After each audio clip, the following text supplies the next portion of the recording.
လာကြွားတာတော့မဟုတ်ဘူးကြွားစလည်းဘာမှမရှိပါဘူးကျွန်တော်ရဲ့ Canon 80D ကိုကျွန်တော်ရောင်းလိုက်ပါပြီရောင်းလိုက်ရတဲ့အကြောင်းရင်းကလည်း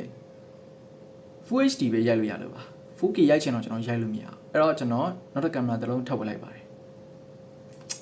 Sony A6500 mirrorless camera ပဲဖြစ်ပါတယ်ဒီကောင်ကအခုနောက်ထွက်ပြီးမြင့်နေတဲ့ A6400 ထက်ကိုရှေ့ကျပါတယ် model နှိမ့်တယ်ပေါ့ဒါပေမဲ့ကျွန်တော်ဒီ model နှိမ့်တော့ဘာလို့ရွေးလိုက်ရလဲဆိုတော့ပတ်စံမရှိလို့ပါပတ်စံမရှိလို့တော့မဟုတ်ဘူး lens ဝယ်ဖို့အတွက်ငွေချန်ချင်လို့အဲ့တော့ကျွန်တော်ကဒီကင်မရာကို body only နဲ့ 1650 kit lens အပါကို shutter ကောက်9000 19သိန်းပေးပြီးတော့ဝယ်လိုက်ရပါတယ်အဲဒီကောင်က19သိန်းမတော့များတော့များပါတယ်ဒီ case ကတော့ smart case ကတော့အပြင်မှာဝင်3သိန်းခွဲလောက်ပဲရှိပါတယ်ဒါကတော့အရင်ကျွန်တော်ဝယ်ပြီးသားဆိုရှိပြီးသားမလို့ကောက်တက်လိုက်တာပြီးတော့ကျွန်တော်နောက်ထပ် lens တစ်လုံးထပ်ဝယ်လိုက်တယ်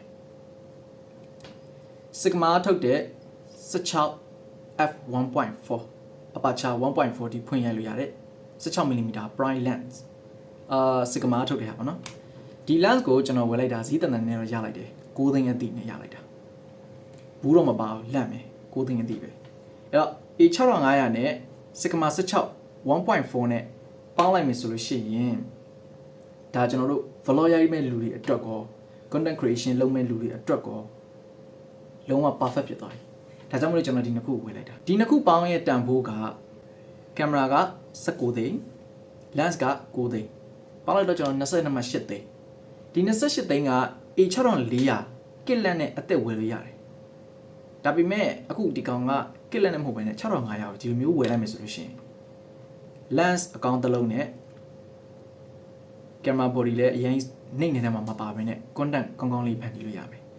A6500 ကလည်း A6400 နဲ့အတူတူလောက်ပဲအရင်ကြီးမကွာပါတကယ်ရိုက်မယ်ဆိုလို့ရှိရင်ပြီးတော့ဒီကောင်မှာထူးခြားတဲ့ချက်က gimbal မလိုဘူး A6400 တုန်းကဒီလိုလေးကင်ပြီးရိုက်ရင်ကိုတအားနဲ့လက်လေးနဲ့တုံတာနဲ့ကိုဗီဒီယိုကတအားလှုပ်တယ်ဒါပေမဲ့6500မှာကျတော့ဒီလိုလေးတုံလဲမလှုပ်ဘူး IBIS ပါတယ် image stabilization ပေါ့နော်အဲ့ဒါပါတယ် okay ဒါပါပဲဒီနေ့လာကြွားတာတော့မဟုတ်ဘူးကြွားစလည်းဘာမှမရှိပါဘူးနော်တချို့ creation လုပ်ချင်တဲ့လူတွေကလာမေးရလေးရှိလို့ဘာဝယ်ပဲဘာစဝင်ကောင်းမလဲပေါ့အဲ့တော့ကျွန်တော်တို့ပြောချင်တာကတော့20ကျော်30ချားပဲသုံးမယ်ဆိုရင်တော့ဒီလိုလေးဝယ်လိုက်တာပိုပြီးကောင်းပါတယ် A6500 body အတန်တန်လေးရှာလို့ရပါတယ်30ဝန်းကျင်ပဲရှိတယ် Sigma ဆိုလို့ရှိရင်တော့ဒီ Sigma 16 1.4 ဆိုလို့ရှိရင်တော့10သိန်း7သိန်းပတ်ချာလေးမှာတော့ရှာလို့ရတယ်ပေါ့နော်ကန်ကောင်းရင်ကျွန်တော်တို့မျိုး9သိန်းလောက်နဲ့လေးရှာလို့တွေ့လိမ့်မယ် Okay အဲ့ဒီလာပြောပြတာကဲနောက်နေ့ vlog မှာထပ်တွေ့တာပေါ့